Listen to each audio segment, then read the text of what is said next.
Hello and welcome to the Josh Sweeney podcast. I am your host, Josh Sweeney, and joining us in this episode is Andrew Kurka. Andrew, thank you for taking the time to be here today. Of course, my man. Of course. And I'm happy to be here. Yeah. So for those that don't know, Andrew is a two-time Paralympian. He went back in 2014 and then again in 2018. And in 2018, he won a gold medal in downhill and a silver in the Super G. And actually, I remember the first time we met, correct me if I'm wrong, was post 2014 at the White House, the hotel we were staying at when we were visiting the White House. Isn't that correct? I do believe so. Yeah, man. That was a fun event. It was a lot of fun. I was especially an adventure at the first games. Right. Yeah. Had you ever been to the White House before? I had been to the White House before, actually. Yeah. Oh, nice. Yeah. So I've met. I was the miracle child for the Children's Miracle Network, and I think it was 2008, and I represented Alaska, and I had a chance to actually meet George W. Around that time. Oh, wow. Well, when I visited, and then I had a chance to, I met Obama with you, and then I met Trump recently. So I've had three separate White House visits. Um, and I think the coolest thing is kind of like when they just open up the White House to all the Paralympians and all the Olympians, and how we can just kind of stroll around and make ourselves at home. That was kind of the biggest surprise to me is when we did that. Right. Yeah. Yeah, I was like, I don't know about you, but as I was going through there, I was flipping all the different books and everything. I was like, I know there's a secret passage. There has to be. Yeah, I had never been there before, so that was my first time, and I felt like that was definitely a cool experience. I mean, if I would have gone before in a guided tour where I couldn't get close, and then had the chance to go the second time, I mean, it was a totally. I'm sure it was a totally different experience.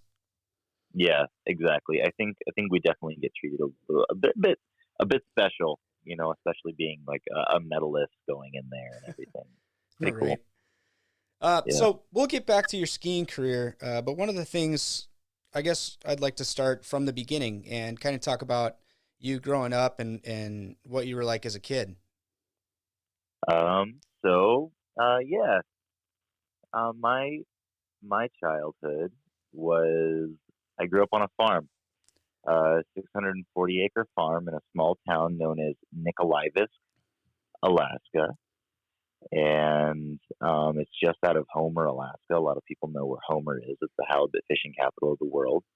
Nice. Um, and I grew up in a small little village called Nikolaevsk. I went to a private little Russian school. Well, actually, I guess it's a public school, but it's a very small school. It's K through 12 school, and I learned Russian, and I spoke Russian and spoke English, and that was that was my childhood. I got into wrestling when I was probably about 8 years old, and it was a really big thing being a farm boy. I just kind of had a natural talent to it, and I was just I guess I adhered myself to the sport very quickly because of my natural talent, my natural strengths from um, hauling water and hauling like pig muck and doing the farm work just seemed to be seemed to make me a little bit stronger than most of the other kids, and so I competed against a lot of them. And when I did, I was so much stronger that I was able to progress a lot more quickly, and so that was when I really first found myself in sport was with wrestling, and a buddy of mine was just like, "You have to try it," and I asked my parents, and I said, "Okay," and I did really really well, Yeah. Yeah. I mean, and that you look like you have that wrestler type body where you're like lean but strong. yeah, thanks. Yeah, it was. I think it was Thank you. Yeah, Yeah, no worries. that's the type of body that I I think that's an athletic type body. Yeah, for sure. As you know, the nutritionists tell us like you got to make sure to eat a lot. You got to make sure to have your sugars. You got to make sure to stay nice and healthy, to stay aware, and but having a good lean body is important. Yeah, and then did you play any other sports, or you were strictly wrestling? So I tried everything that I could. I tried soccer for a little bit, and I was like, screw this. I don't like it. Yeah, I did. I did football a little bit later. I started football right before I broke my back. But I think mostly it was wrestling. There's something about wrestling. Um, it's 100% you versus 100% another person. Um, and achieving a victory is, is the greatest thing I can explain, because for me personally, being on a team and winning on a team is amazing because you get to share that joy and you get to share that victory, with other people and everything. Yeah, But it's it's less of an emotional victory, less of a sharing victory with wrestling. It's more of a personal achievement. Every single match and every single victory is a personal achievement, and every single one feels like a personal step towards where you want to go in life. And for me, I think that was really what brought me to wrestling. Like really, what made me love the sport was the fact that every time I walked out there, every time I won, like I beat that person, or every time I lost, that person beat me, and I knew that I needed to personally analyze, like, it's more than just like how I competed, but kind of who I was. yeah, yeah. And I mean, It was, when you're walking out there, like you're out there on an island, and everybody's watching you and the other person. And I can't imagine. I didn't do wrestling. I always did team sports growing up, so I can't imagine what that was like. I mean, the pressure. it's it's a lot of pressure, especially being a young man. A young man coming into your own. You're learning. You're still learning about life. It teaches you a lot of personal values, and it teaches you to look at the world a certain way. And I think that is really what a lot of that is really what helped me after my injury, to be able to recover and to be able to like look past what I am now and look towards the future into what I want to be, that personal toughness and that grit. There's a lot of grit that comes with wrestling, with sport, and with life, Yeah, and and I mean, yeah, if you definitely train some. that. Sorry, some. I was going to say definitely Yeah, discipline. I mean, and being able to do what you need to do and push yourself to do yeah, those things because that's what you expect of yourself. yeah, and it's like a lot of things in life, like the more you train it and the more you work towards it, the better you get at it. Like the more you train yourself to be tough, the more grit you try to acquire and you search for, the better you are with it. The tougher you are in life, and that's I think that really helped me. Yeah, So and before we talk too much about kind of injury and rehab and whatnot, I just want to note that you were a 6-time Alaskan state champion in freestyle and Greco-Roman wrestling. I mean, that's right. that's right. Yeah. So I got into wrestling when I was young and I was 8 years old, and that was a that was there's definitely one like certainly defining moment in my entire career, and there was like it was the moment where I decided sport was for me. And I had just got done like at the Alaska. It was my very first state championship, and I was wrestling for Nikolai Visk School. And my coach Steve Wolf was there on the side of the mat, and I had walked out. and it was the finals, and I was wrestling this kid, and this kid was from Kotzebue. It's a small town in Alaska, and being also from another small town. I was from Nikolaevich. A lot of the other kids that were from these very busy towns, they knew to watch out for us because we were strong farm boys. And here we are, we're in the finals, and I pin my kid in like 10 seconds. I win in like 10 seconds. It's the biggest victory for me. I was like, yes, this is amazing. I was the only kid in my entire team to make it to the finals, and I'm young. I'm like 8 years old. I win, and I walk over to my coach, and this was the moment for me. It was like my coach, he got down, he looked at me, and he said, "You remember right now, there's always going to be someone better." And it wasn't like, "Hey, congratulations, you did this. Dude, you rock. High five and a fist bump." It was, "You remember right now that there's always going to be someone better."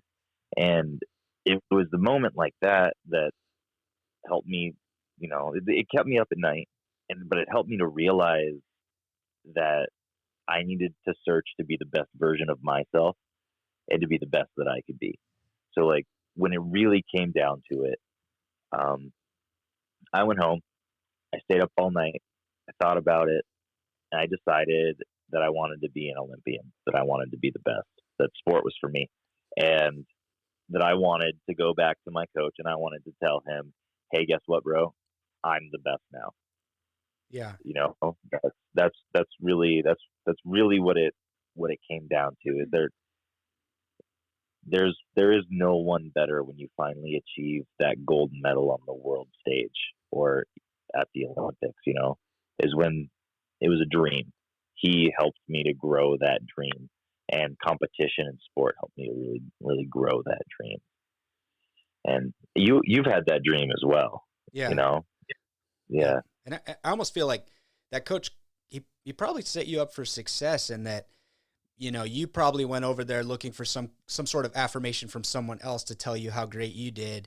And instead of giving you that, he said, get hungry, stay hungry, look for the next one, those kinds of things that then kind of force you to get the affirmation from yourself instead of searching in others for that. And that's a great way of putting it. That's exactly what happened. He did it in such a way that I had to search my own soul for why am I doing this? And it wasn't for anyone else. I was competing for myself. But when it comes down to it, what we do as athletes is it's selfish. You live your life for yourself and you focus on yourself, bettering yourself. But when it comes down to it, if what you can do can be for a good purpose and you can help others in the process, then I think that brings more meaning into what we do. Oh, definitely. Yeah. And then when you're able to represent your country alongside yourself, I mean, that's just a win-win. Yeah. Well, then you become the example, the example to others and what they can accomplish. So that continuing with my story, I was 8 years old. I won, and then it wasn't long after that. I was about to turn 14, and when I was about to turn 14 was when I broke my back and I became paralyzed. I was on a fishing trip and a four-wheeler flipped, and it landed on my head. It crushed my spine, and I broke my back from T10, T11, and T12. And that's the thoracic level of my spine. Four-wheeler landed on my head, and it opened up. I cracked my skull, and it opened up a portion of my head, so I was bleeding, and then I was life flighted to the hospital. I laid on the ground for about 2 hours before the helicopter was able to find me, and it landed. And then I was sent to the hospital, And it was at the hospital I discovered that like I was now permanently paralyzed. My legs were paralyzed, and you can imagine for a 13-year-old, like that was a big Yeah. thing. Yeah. Life altering. Yeah, yeah, well, life altering, but also just like you're just still like that's such a tremendous age where you're still trying to like discover who you really are. Yeah. You know, when you're 13 years old, you're like, who who am I? What do I love? You know, uh, like girls are great. Like what I don't know what do I do? Like what's the next step in life? You know, you're still learning about a lot about who you still are, and in this process of this growing process, to have it altered, it was almost kind of a gift because I learned how to live my life differently, kind of from the get go, almost. Like I was still growing into myself, so I was still able to grow into what had happened to me. And as you know, like a lot of things in life, um, you have to adapt and you have to overcome, or you have to learn the best parts of yourself. And a lot of times that isn't really the easiest thing to do. And being being disabled like I was right then, being a 13-year-old, I had no idea what was next. Like I was like, am I ever going to wrestle again? Am I ever going to be a wrestler?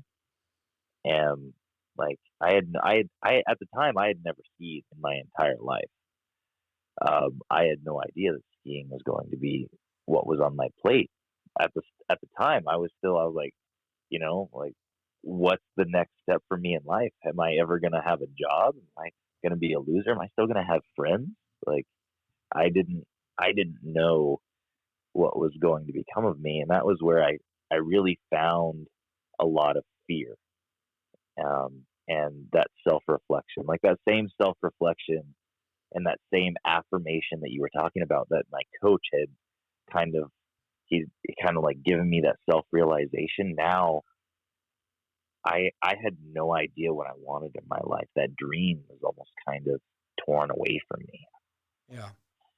Yeah, that was that was where I learned, to very simply put it, I learned to face fear. Um, Fear is nothing but a doubt within yourself, you know. For sure. And at a very young age, I learned to face that doubt, and I discovered that it it wasn't real. It was nothing but me thinking that I couldn't do something. And I know, like, just from my life experience and from seeing people in the world, when you completely get rid of that doubt and you take the advantages and everything that are given to you, you have a chance to excel way beyond what you think you can. And that doubt, if you just take the doubt and throw it out the window and you do this simple thing called try. And like I actually talking about this right now. So my brother, when he graduated from high school, I gave the speech at his high school graduation, and that was exactly the thing that I talked about. There's it's such a it's such a huge growing moment in life when you discover the simple word of try. And it's it's more than just attempting to do something. To try is to give it your all. To me, to try is to give it your all in life. Win, lose, or draw. Yeah. Like to try is to do your best with every breath that you possibly can. And it's hard to explain it, but for those who understand, I think it gives them something to move forward with and to look for in life. Definitely. And then on top of that, like you're putting yourself out there, and at that same time you're feeling vulnerable about even trying, and okay, what if I give it my all and I fail? Then what? Then what? Then you keep trying. Exactly. Right? Yoda, what did Yoda say? Is it try again? I don't even remember right now. But yeah, I Yeah. mean, it's totally. I've been there with myself, even just in different circumstances in life, not even due to disability, but just with life in general, where you're asking yourself, why am I afraid of doing this? What am I scared of? And then when you realize that like you're scared of the things that you're putting in your own head, and you just say, well, why am I doing that? And then you get rid of those, you can just pretty much do whatever you want, that and kind of take the ceiling off. You really can. And like, I think the easiest way to explain it or to put it into perspective is, as an individual with a disability, um, we can do whatever we want. We can. We go ice climbing, we go rock climbing, we go kayaking. We can do as much or more than anybody else does. We just have to do it in a different way, and we have to do it in a different perspective. And there's so many people out there with disabilities that don't see that possibility. And I think that that is simply a huge perspective in life. And it doesn't matter whether you have a disability. Most people disable themselves in their mind before they ever actually truly try something. And I think when I was 13 and I was laying in the hospital bed, that was the thing that I discovered, that I could just about do anything, and that I just needed to throw fear out the window and I needed to try. Yeah. And so what did that look like? The process of, getting out of the hospital, going through rehabilitation. What was that like for you?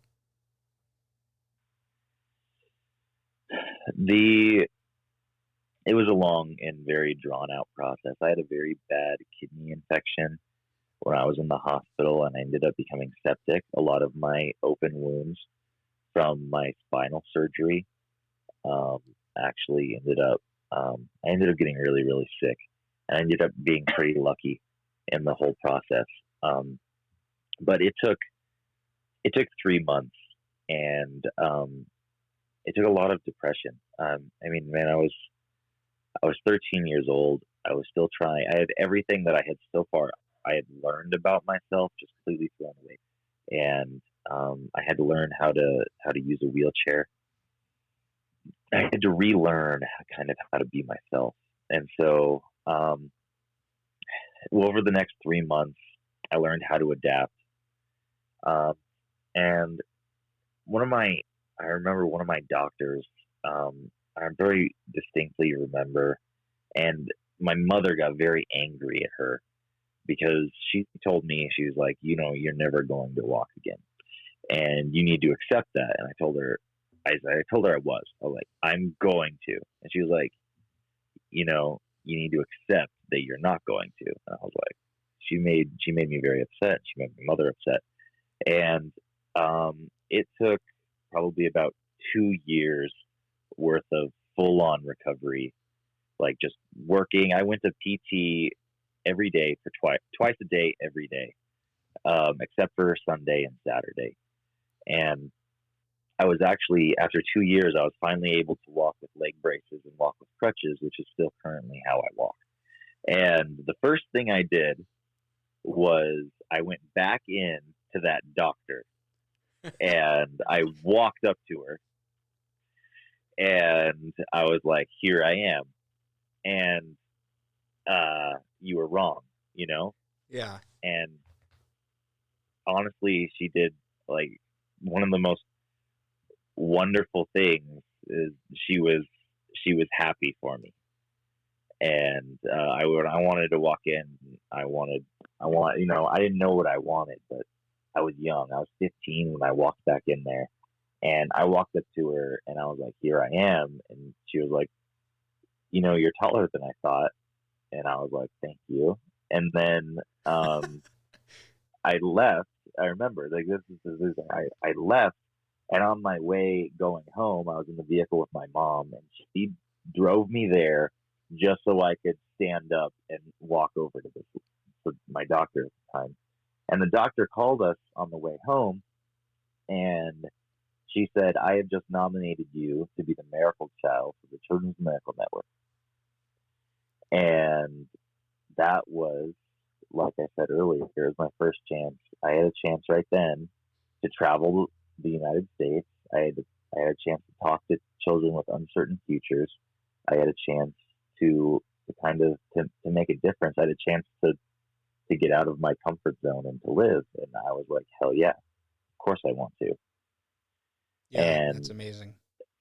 yeah, I started traveling and I met kids from all the other states. I had a chance to meet Bush, and then I had a chance to go to Disney World. I had a big fun experience at Disney World, and in this process, I met so many kids that were younger than me, that were older than me, and that were just like me. And it was my first time to get to see people with the same kind of disability or with worse disabilities, or I had the thing that got me the most is like there were young kids, or like 7-year-old children with cancer who were like terminal, but just had like such a zest and such a love for life and like a passion. And it was the first time that I really discovered that I could be grateful for what I had, and that what I had was a true opportunity in life. And we all have those those opportunities.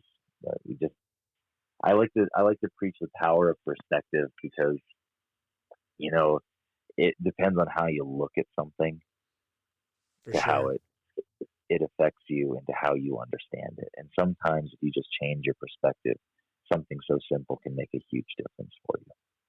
Yeah, definitely. So that was when I learned perspective. And there was a young boy named Austin DeGroot. He was 7. He had cancer, and um, this was another very pivotal moment in my young life. I was out. I didn't get a chance to go to Disney World with my family. They all went to Disney World. I didn't get to go because my leg braces had created a big sore on the side of my leg, and so I had to stay back, and I didn't get the chance to go enjoy Disney World. Um, so I was in my wheelchair out catching geckos and everything. And it was, I was out catching geckos, crawling around, having a lot of fun. Yeah. And then Austin, which he didn't have a chance to go out with his family to go explore Disney World either. But that was because his white blood cell count was too low, and they didn't want him to get sick. He came out and he caught geckos with me. He saw me from his bedroom window at the hotel, and he came out and started catching geckos with me. And in the process of talking, I told him what was going on with me. I was like, yeah, I have a sore on the side of my leg. It hurts really bad, so I'm not walking around. I was like, why are you back? Why aren't you at Disney World? And he goes, oh, my white blood cell count's too low, so I'm not supposed to leave my room. And I was like, dude, you are out of your room right now. Like, what are you doing out here? And Yeah. he's like, man, I would rather have fun catching geckos right now and risk it all than be back there. And I was like, be back there sitting in a room and not get a chance to live what little life I have left. And I was like, what? Like, you're 7 years old. Like, Right. you're you're that's the same age where I discovered my dream, where that coach said those pivotal things to me, and this young boy had like so much wisdom out of him. And that was hearing that from him was the moment when I wanted to wrestle again, and when I decided that I truly wanted to live my life and exist the best way that I could. That was when I got back to Alaska. I started wrestling again. I started doing literally everything that I could to get the life experience that I wanted. And in my mind, it was kind of like almost like I was I was living with Austin in mind. You know? Yeah. Yeah, that's Yeah, amazing. yeah. It was. I was inspired to say the least. Definitely. And it's funny how life experiences or certain circumstances can just change who you are drastically enough to, have a 7-year-old boy tell you something like that you would never expect, let alone a 7-year-old boy, but anybody really to say something like that to you, to have like an aha moment.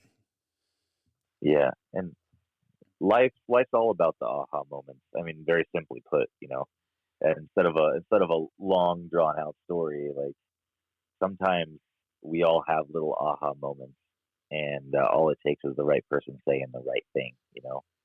That's why there's motivational speakers in this world. That's why you're doing this podcast, right? Yeah, definitely. I mean, I wanted people to hear this story and maybe be sitting there going through something similar to what you went through, and realize, oh, I can still live my life and do amazing things, and that's what I need to be doing. Yeah. Sometimes it's all in the perspective. So Yeah. that was pretty Go ahead. deep. Yeah. Yeah. But that's amazing. I mean, thank you so much for sharing that story, and just sharing, I guess, your life. I'm sure it's going to help somebody. But Of course. I'd like to talk more about skiing now. So you go back and you start trying out everything. And how did you land on skiing? Well, I went back and I started trying everything and I started wrestling.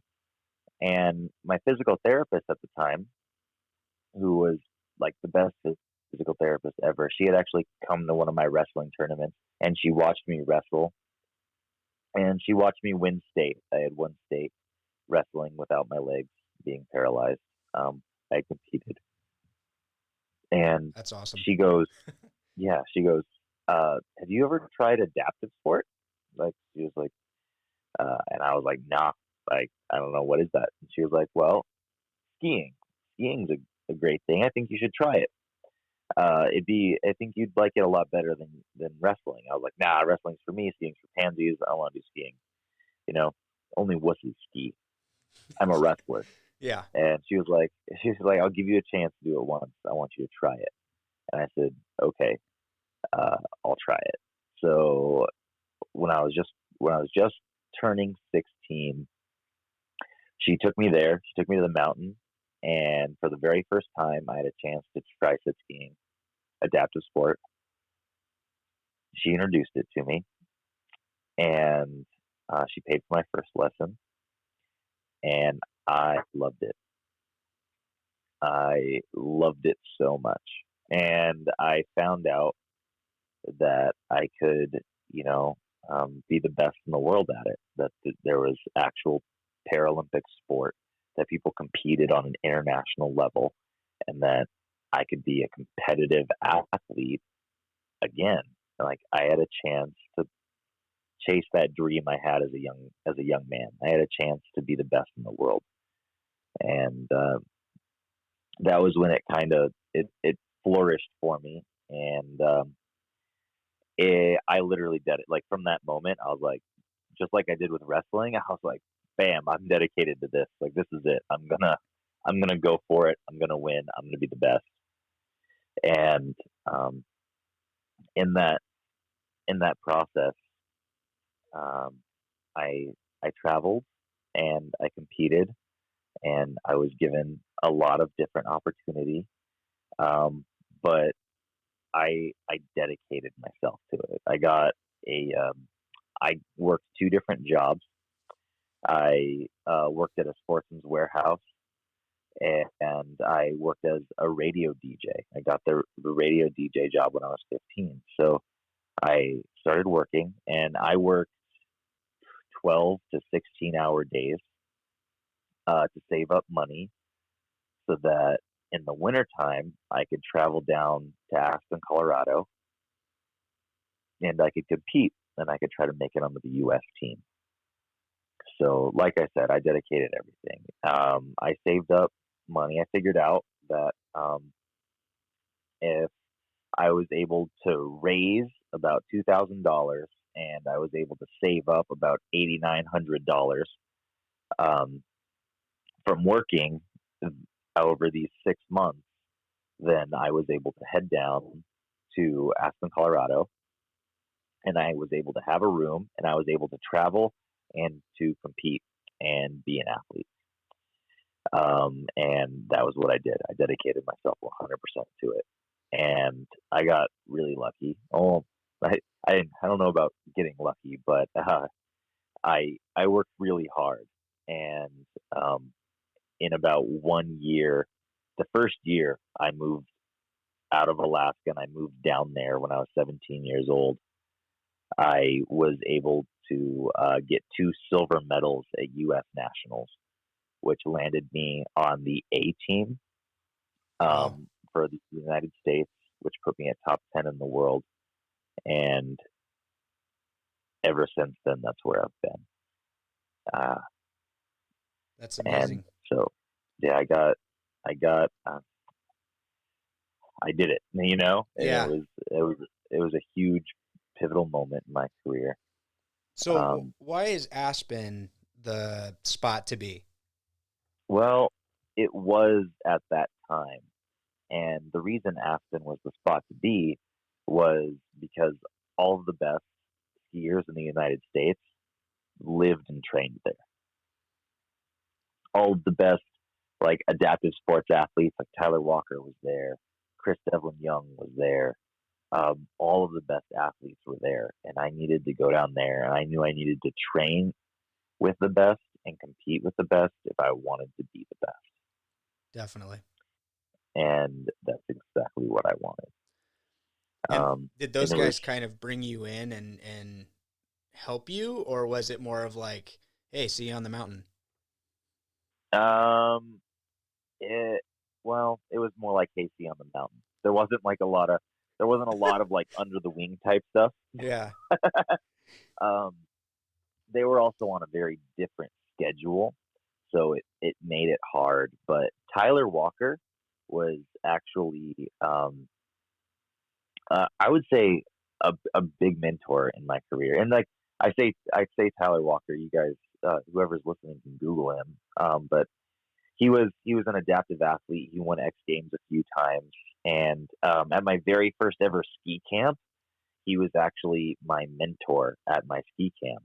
And so, and he was one of the best in the world for a very long time. He retired being but one of the best in the world. He's one of the best in the world for, I mean, almost 20 years. Wow. He's a very, very good, consistent skier, and a lot of going to Aspen was because of him, because I wanted to see and I wanted to compete him, and with him being my mentor, I wanted to beat him. You know, Yeah. and I knew that if I could, that I could be the best. So And yeah. So you get down there and you're training and you're feeling good. You get the 2 silver medals. You're on the A team, which is amazing. For anybody that has never looked at how to get on A teams, it's hard. yeah, uh, and then so what? Where did you go from there? How did that work? well, I made the A team, and then I was slowly introduced into the U.S. team, and I had a chance to travel and compete globally. We went to France. We went to Spain. I think Spain was my very first ever real competition. It was World Championships. It was La Molina, um, and I crashed in every race. Uh, Jeez. yeah, my very first nationals event. Also, I crashed and broke both my ankles. um, I've broken a lot of bones throughout my career, especially at the beginning. Um, I mean, over 20 bones throughout my entire career. Really? Yeah, ribs, femur. I've broken my back 3 different times. I broke my back training for X Games one time. We were at Copper Mountain. I overshot a big jump. It was like a 60-foot jump, 60-foot tabletop. I overshot it, landed, broke my back. Um, there's been my entire career has been scattered with injury. And I think that comes back to what I talked about earlier. The grit. Yeah. Um, because when it comes to it, like my ski career wasn't really surrounded with that much pain generally, unless I did it to myself or I injured myself. Um, and when I did, I simply had to find a new way to get back on the horse per se. You know, Yep. I had to find a new way to better myself. Um, and it was a dream. It was something I wanted, no matter what I did, no matter how I hurt myself. I never wanted to give up. Um, I never wanted to look back and say I didn't try my best at anything. You know. Definitely. Um, so yeah, I broke my back a few times, and I'd been injured a few times, and that kind of brings me to Sochi. I was competing and I was doing really well, and had just won my first World Cups, and I was starting to make a name for myself. The way that I competed was all or nothing. Like, every time I pushed out of that start gate, and even to this day, like, the entire world, all of my competition, everyone, they video me and they watch me because they know that, like, it's either gonna be like a big crash or I'm gonna crush it and ski amazingly. Um, that's changed a lot with the older me and the wiser me, but my younger career kind of solidified that. I became very well known for either crashing and, like, breaking bones, or crashing and getting hurt, or winning. And so I had won, I think, two of my two of my first World Cups right there, right before Sochi, the 2013 era, and going into Sochi and the training run, my very first games, and I was very excited, and I overshot the Bear's Brow jump, which was over 150 feet. I Wow. flew over 150 feet, and I landed on the tail of my ski, and I had tomahawked a bunch of times, and I had broken my back. And I got very lucky that the shock on my monoski and that the ski itself had taken a lot of the percussion of my landing. Um, all of my coaches and everyone, they thought I was, they thought I had died. They were like, "There's no way anyone could survive like that. It was crazy." But I got really lucky, and I came away with a few broken bones in my spine. It's Um, funny to hear you but say that you got lucky, came away with a few broken bones in your spine, right? Like those two things come together. But again, perspective. yeah, perspective, exactly, right. So, like, and I was in the hospital after this, right? And this was the big time, because the one dream that I had ever since I was 8, that dream that had grown, and then it was brought back to me when I was 15, and I started skiing. And this thing that I had pursued had just been torn away from me, you know. Yeah. And I said, okay, that's fine. I'm what was I was 20 years old or something. I was 22 maybe when I first competed, and I'm yeah, I was 22. I was 22 in Sochi. Yeah, so I'm laying there toward this 22-year-old. My dream had just been torn away from me over some stupid little incident. Like, I had made a mistake, and it was at this moment that, like, I decided that, you know what, maybe I'm gonna slow down. I'm gonna take things consistent. I'm gonna take things steady, and I'm gonna learn from these life experiences. It was the moment where I had the self reflection. I gained that perspective, and I decided that, no matter what happens, I need to learn from this. I need to, that way this never goes to waste, and that way all this emotional and physical pain that I'm going through currently is never wasted. Yeah.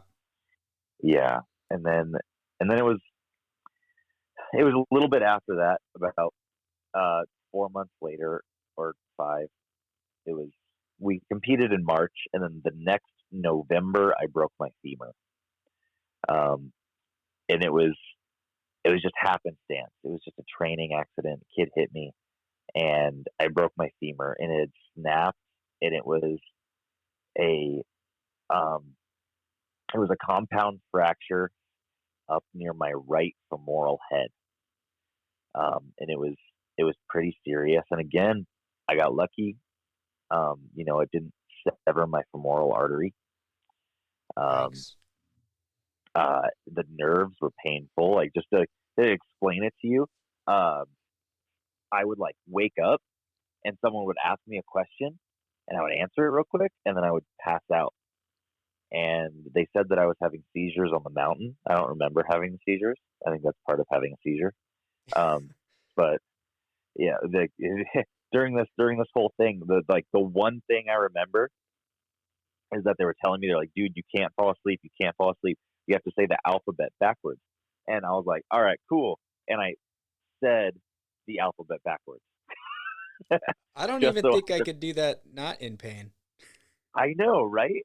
I was just like, all the adrenaline and everything that was coursing through my veins. I was like, I said it like flawlessly. Like, even like the paramedic that was sitting there looking at me, he was like, "What just happened?" Like, that was really good. And then I was like, "I'm done," and I fell right back to sleep. I was like, Oh passed no. right back out. I was like, I did it. Yeah, paramedics like, we can't use that one again. Yeah, we're like, I don't know what to do now. Uh, and I was like, I was rushed to the hospital, and so after I broke my back in Sochi, and then I broke my femur, and now I was out for almost an entire season. I had just got back to skiing, and I'm coming back to skiing, and in this process, like, breaking my femur was the most painful process ever. Um, and I like to explain it to you, like, I had to set little goals every morning, every day that I woke up. I had to set like baby steps, baby goals.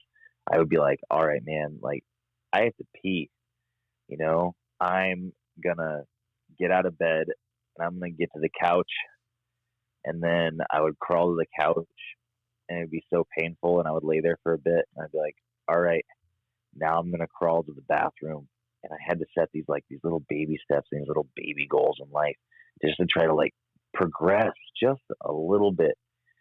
And as I was laying there late at night and my femur was hurting, I I kind of I kind of had another one of these aha moments. I had one of those epiphanies, and I discovered that, if I just lived my entire life like this last year, like, with all of this pain, if I learned from every little thing that I possibly could, and if I took this pain and I took these little baby steps and these baby goals, and I just progressed towards what I wanted, and I became a little bit better. If I became a little bit better every single day, then I could be better than I ever thought I could. It was like this aha moment that I didn't need to be the best in the world. I didn't need to go and push out of a start gate and win every single run. That I didn't need to crush my opponents. That all I had to do was learn from my mistakes, and I would win. And it was right then that I had that aha moment, laying in bed with that broken femur.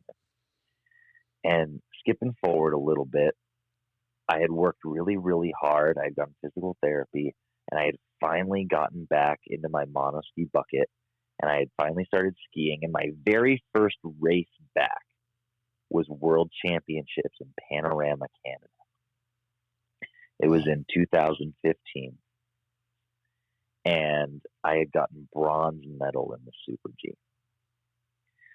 And I had only been back on snow for about 2 weeks, and I went and I competed, and I crushed. I did very well. That's And amazing. that was when that was it was another aha moment for me. That was when I discovered that, I didn't need to be fast. I didn't need to be the best. All I had to do was be the best version of myself. And that skiing didn't really matter, and sport didn't really matter, but who I grew as an individual did. And that that was the moment that I started training for Pyeongchang. That was the moment that I started training myself to be the best person that I could be. Because winning that gold medal in Pyeongchang, all it was a chance for me to prove to myself that I had what it took. And it was a chance for me to prove to myself that I was better than that 22-year-old in Sochi, that that I could do it. Because throughout my career, like coaches, athletes, everyone reminded me about failing in Sochi. It was like a black cloud that just like hung over me constantly. It's like, hey, you remember that one chance you had to fulfill your dream? You failed. Oh, that's nice of them. Yeah, of course. Yeah. But at the same time, it drove me to want to be the best, and it wasn't for the gold medal. Like when I went and raced and I competed, it wasn't for the gold medal. There were interviews that I had with, NBC and with all these different, I did so many different interviews, and in every interview, it's like they wanted to hear me say I wanted to be the best. And I was like, it's never about being the best at sport. It's about being the best version of yourself that you can be. It's about training yourself to love who you are and to love what you're doing in life. And it's so hard to explain that to people, because so many people want to see a gold medal and so many people want to see a medal, and they want to see the success that you're able to achieve. And I say that loosely because the exact definition of success is to do something purposefully. And to do something purposefully doesn't mean you win. To do something purposefully means that you are doing it with a purpose, whether it be an emotional, physical, or a personal purpose, that you're doing it with a purpose. And that's what success really is. And it's that to me is my personal growth. That is my life story. Yeah, I totally agree. Yeah. I mean, I don't know how many times, I've had to ask myself, well, why are you doing this? Why are you doing that? What are you doing it for? And yeah, you're never looking at the gold medal, because that's a huge goal in the first place. Like you're not just gonna wake up one day, hey, I want to win a gold medal. Like that's not the first goal you set. And like you said, it's those micro or micro goals, whatever you want to call them at the beginning, and then they start to get bigger, and then next thing you know, you're sitting at the top of the slope ready to go. Which actually, I'm curious, so with that, what was your mindset going into that gold medal run? Like, you said you had grown a lot since Sochi, matured as far as how you were looking at things. You're sitting on top of that hill. What are you thinking?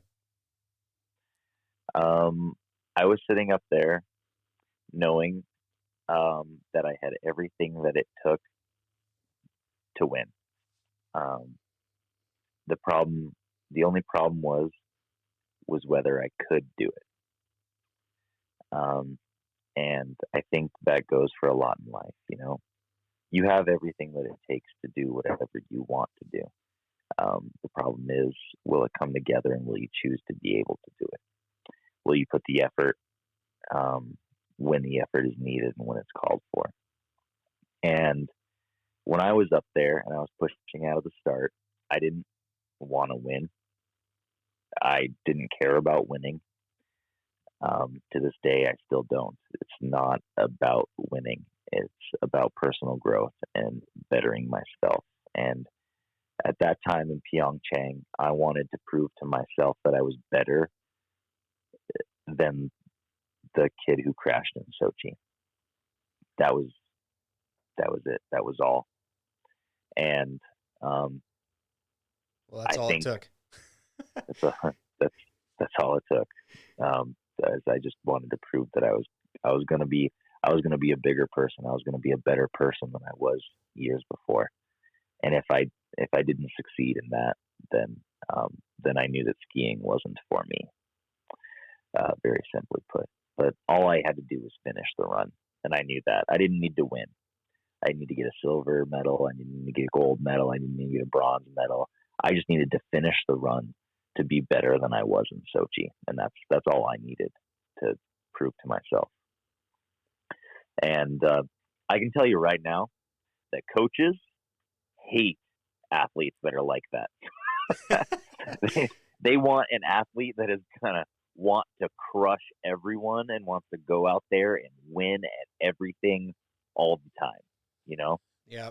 I can tell you, like, every time my coaches are like, "What are you gonna do?" And I'm like, "I'm going to be a better person, and I'm gonna grow from this experience." They're like, "No, you're gonna go out and you're gonna win." I'm like, "Great, all right, I'm gonna personally achieve a victory." They're like, "What are you saying?" You're like, "I've already won gold in my heart, coach." Yeah, exactly. they don't really understand that. Yeah. I totally agree with the way that you have put that. Yeah. Yeah. I mean, like, that doesn't mean that I'm not going to try my best. It means that I'm going to try my best. But sometimes my best just might not be as good as someone else's. Yeah, and if you're always focusing on others, it's hard to focus on yourself. You know, if you're so worried about how the other guy's going to do and what he's going to do and how well he's going to be, well, it's hard to look at yourself and ask yourself the same questions. Exactly. It's hard to grow. Yeah. So with that, and what does your average day look like now? Training, you know, are you finished, or you're not finished with this season yet? Are you? No, season's just starting. Just starting. Okay. Yeah, so I just went free skiing these last 2 days, and I actually took this last summer off, which was the first time I've taken any time off since I broke my femur after Sochi. Wow. And I'll be training. Well, I just got back from a camp, and we train probably 8 hours a day. I mean, wake up at 6 in the morning, do a warm up, get breakfast. Do an on-hill activation, do training runs. We ski on snow for at least 2 to 3 hours at minimum every day, skiing on snow. We're usually on snow about 8:30, 9 o'clock, and we ski till at least 1 o'clock.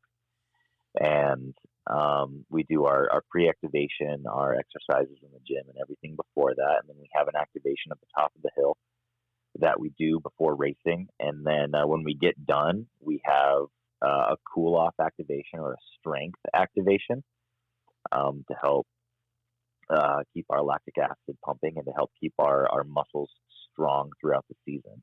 A hard part with being a ski racer is there's actually a lot of atrophy that happens because, you know, we're wearing spandex out in 0-degree weather. That's your body eats itself to try to stay warm. And so a lot of us have issues with that, me being especially one of them. So doing a lot of strength exercises and everything like that helps to keep the muscle tone up, which is extremely important for being athletic.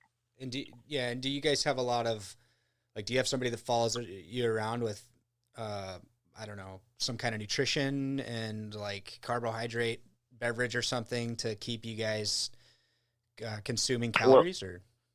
Well, we're we compete for the United States Olympic and Paralympic Committee. So there is a nutritionist that we have, and we consult our nutritionist, and our nutritionist keeps us updated on like what the best thing for us personally is, which for me is to constantly eat all the time. That was what I understood. If I do not want to lose weight while skiing, I need to to eat constantly. And we do blood sugar testing, glucose testing while we're out on the hill.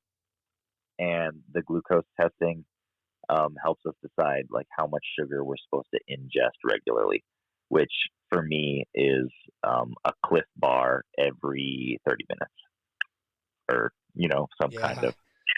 some kind of ingestion every 30 minutes when skiing.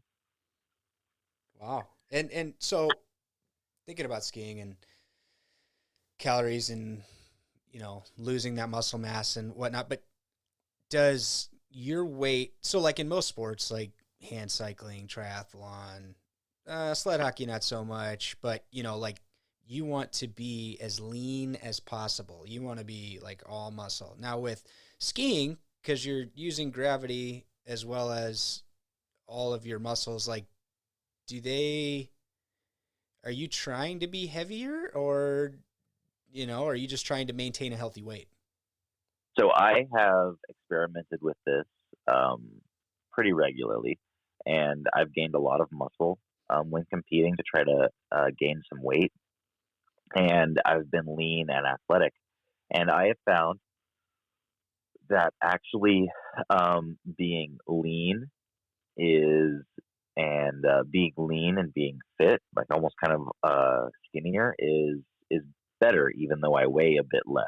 And for me, that's because the muscle strength maintenance um, is is just so hard to maintain and so hard to keep up with. Lifting weights constantly and eating food constantly. So the more muscle mass you have, the more it takes to maintain that. And like just stretching and like waking up every morning and doing extra stretches and making sure that you have to eat more and doing extra exercising and all kinds of stuff. It was just a lot more difficult to maintain the physical muscle mass and the more muscle.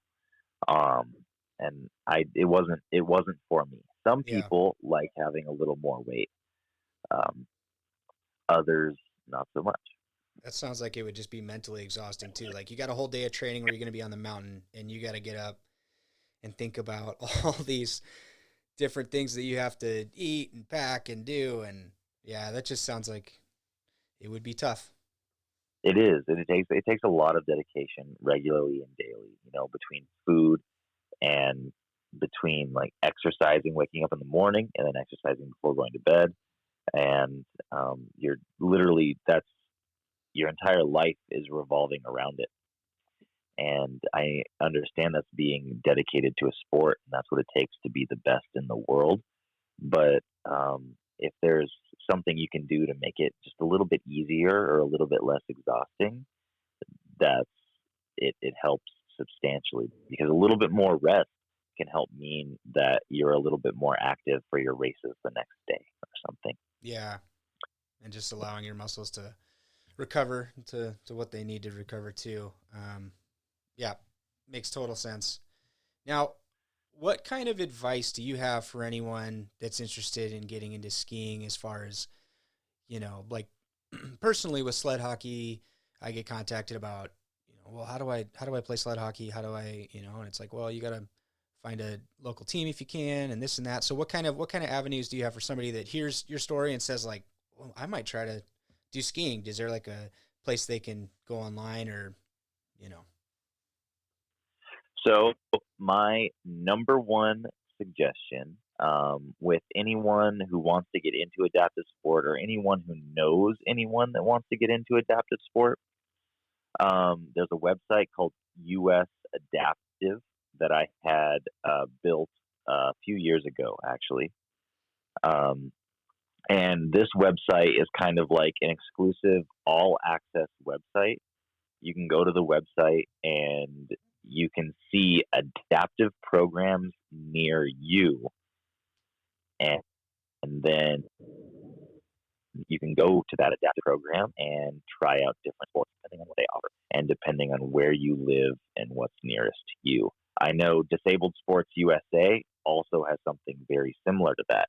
If you go to dsusa.com, you'll be able to see kind of like they have a page that you go to, and they have different programs that are part of the DSUSA franchise uh, throughout the United States and in different places. And I know that there are other programs throughout the world. And a lot of times, you'll be able to get a hold of those people with just a few different phone calls.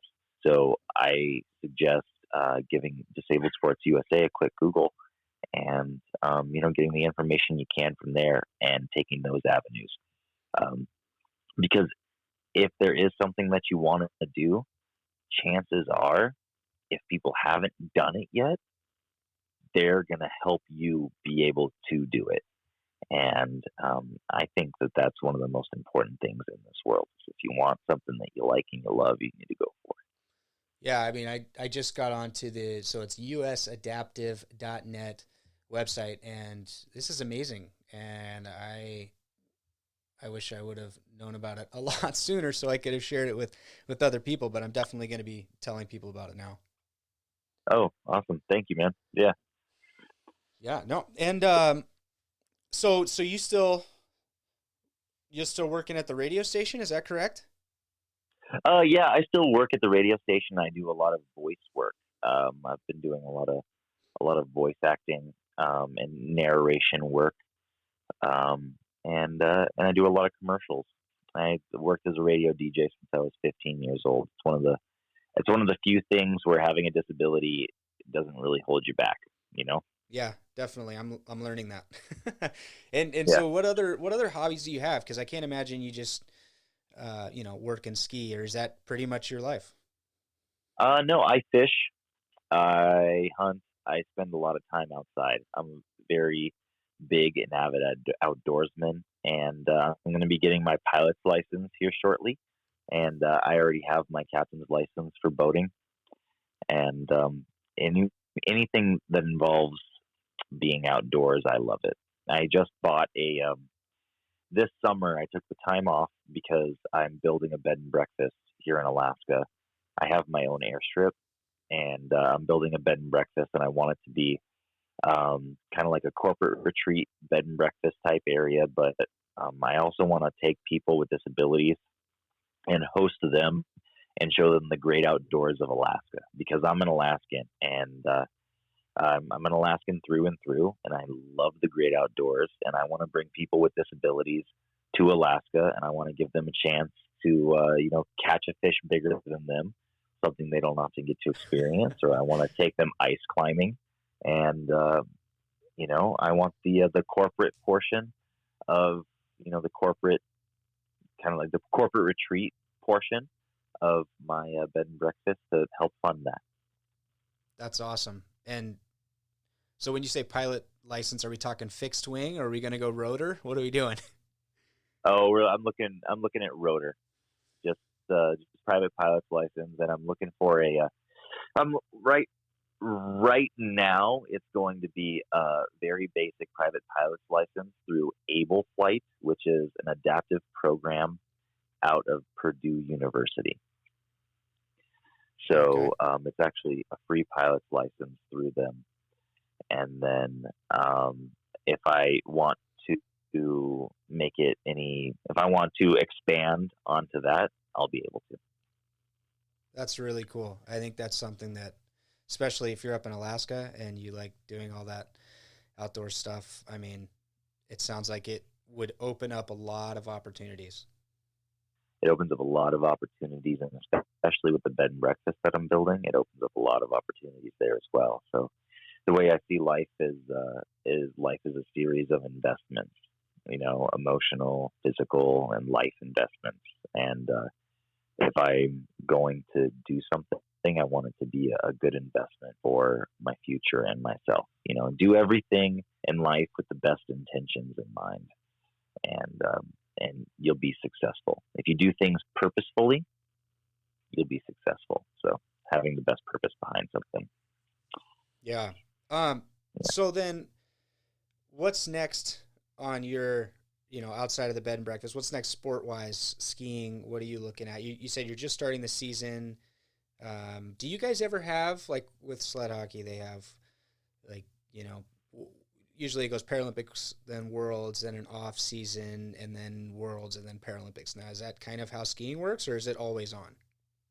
Yeah, skiing skiing is it's the same way. You know, you have world championships. There's 1 year out of the 4-year cycle where you don't have a world championships or anything, and that would be this year competing for me. That would be this year competing for me. Yeah. We only have a World Cup finals. We don't have a world championships this year. Next year we'll have a world championship, and the year after that we will have the games in Beijing, China. And I'm going to compete all the way through into the next games, and then I think I'll retire after the next games, or I'm going to start at least considering retirement after the next games. I'm going to be growing on my bed and breakfast here in Alaska, and I want it to start taking off, and I want it to be a good solidified future prospect for me. You know, a chance so that I can make income the moment that I retire from ski racing. Yeah, definitely. All right. Well, Yeah. Is there anything else you would like to add to, or maybe say to anybody that has listened to this show?